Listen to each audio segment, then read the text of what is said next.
गुरु ब्रह्मा गुरु विष्णु गुरुदेव महेश्वर श्री गुरु परम ब्रह्म तस्मै श्री गुरुदेवाय नमः। साधु गुरु वैष्णवेर चरणे আমার দণ্ডবত প্রণাম। সকল পিতৃচরণে আমার দণ্ডবত প্রণাম, মাতৃচরণে আমার দণ্ডবত প্রণাম। আমি আলোচনা নই, পাঠক নই, দিনাদি দিনধম অবাজন ভক্তিহীন শক্তিহীন। যদি কোনো ভুল ত্রুটি হয় ক্ষমা সুন্দর দৃষ্টিতে ক্ষমা করে দেবেন। গীতায় কুরুক্ষেত্রের যুদ্ধের বর্ণনা আছে। ভগবানের মুখ নিঃসৃত বাণী এই 18 অধ্যায়। প্রতি হিন্দুদের ঘরে ঘরে এই গীতা গ্রন্থ পূজিত হয়। যখন কুরুক্ষেত্র যুদ্ধ শুরু হবে তখন অর্জুন আর দুর্যোধন চিন্তা করলেন তাহলে আমরা যাব ভগবানের কাছে। তাই পাণ্ডব পক্ষ থেকে অর্জুন গেলেন আর কুরু পক্ষ থেকে গেলেন দুর্যোধন। যখন শ্রীকৃষ্ণের দ্বারকায় যে পৌঁছালেন তখন শ্রীকৃষ্ণ আগের থেকেই বুঝতে পেরেছিলেন, তাই ঘুমানোর ভান করে শুয়েছিলেন আর মাথার কাছে রেখেছিলেন স্বর্ণ সিংহাসন। দুর্যোধন অর্জুন একই সঙ্গে ঘরে ঢুকে স্বর্ণ সিংহাসন দেখে দুর্যোধন চিন্তা করছেন, আমি তো রাজা, তাহলে আমি কেন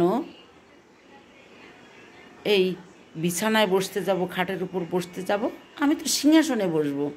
তাই সিংহাসনটা ছিল শ্রীকৃষ্ণের মাথার কাছে, তাই সিংহাসনে যেয়ে বসলেন। আর অর্জুন চিন্তা করলেন শ্রীকৃষ্ণ তো আমার সখা, তাই আমি আর দেরি না করে সখার পায়ের কাছেই বসি। তাই পায়ের কাছে বসলেন। যথারীতি ভগবান যখন ঘুম থেকে জাগলেন, জেগে দেখলেন অর্জুন তার পায়ের কাছে বসে আছেন। তারপর দেখেছিলেন দুর্যোধনকে। তখন শ্রীকৃষ্ণ বললেন, তোমরা কী জন্য এসেছো বলো। তখন তাদের মনোভাব ব্যক্ত করলেন যে আমরা যুদ্ধের সময় আপনার সাহায্য চাই। শ্রীকৃষ্ণ বললেন, আমি যে পক্ষে থাকব সে পক্ষে আমি অস্ত্র ধরব না, আর এক পক্ষে থাকবে আমার 1000 নারায়ণী সেনা। অর্জুন, তোমাকে আমি প্রথম দেখেছি, তাহলে তুমি বেছে নাও তুমি কোনটা চাও। অর্জুন এক কথায় বলে দিলেন, সখা আমি তোমাকে চাই।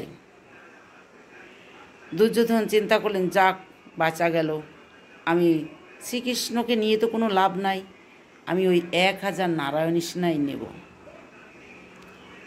দুর্যোধন 1000 নারায়ণী সেনা নিলেন আর অর্জুন নিলেন শ্রীকৃষ্ণকে। কুরুক্ষেত্রের যুদ্ধ যখন শুরু হবে তখন শ্রীকৃষ্ণ রথ নিয়ে এসেছেন সেই কুরুক্ষেত্রের যুদ্ধের মাঠের ময়দানে। দুই পাশে দাঁড়িয়ে আছে সৈন্যরা, এক পাশে কুরুপক্ষ, এক পাশে পাণ্ডব পক্ষ। শ্রীকৃষ্ণ রথখানা নিয়ে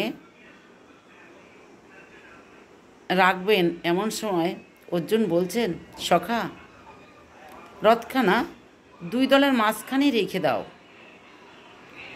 শ্রীকৃষ্ণ যথারীতি মাঝখানে রথখানা রাখলেন। তখন অর্জুন তাকিয়ে তাকিয়ে দেখছেন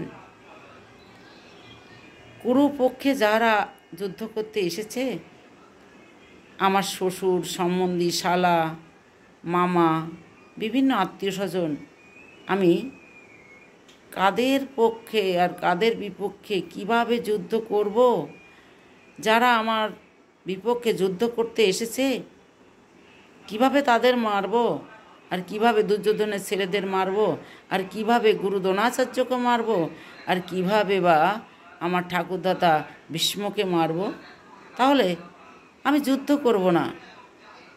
তখন ভগবানকে বলে দিলেন, শ্রীহরি কে তখন বললেন, কৃষ্ণ আমি যুদ্ধ করব না।